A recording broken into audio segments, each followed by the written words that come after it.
শেখ হাসিনা ভিনদেশি নাগরিকদের আইন শৃঙ্খলা বাহিনীতে নিয়োগ দিয়েছিলেন তা চিফ প্রসিকিউটরের বক্তব্যে স্পষ্ট।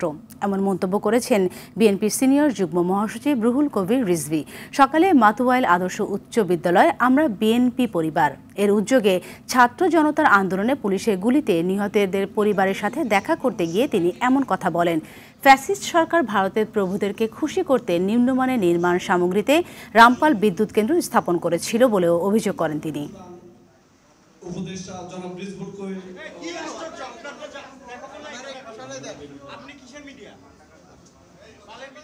রামপাল বিদ্যুৎ কেন্দ্রের ব্যাপারে আপনারা জানেন যে বিএনপি সহ সমস্ত পরিবেশবাদী মানুষরা এটার বিরোধিতা করেছিল যে এইটা হলে পরে কয়লা পুড়িয়ে এই বিদ্যুৎ কেন্দ্র হলে পরে আমাদের যে সুন্দরবন, আমাদের এটা হচ্ছে অক্সিজেন, আমাদের নিঃশ্বাস নেওয়ার জায়গা, সেটা ধ্বংস হতে থাকবে।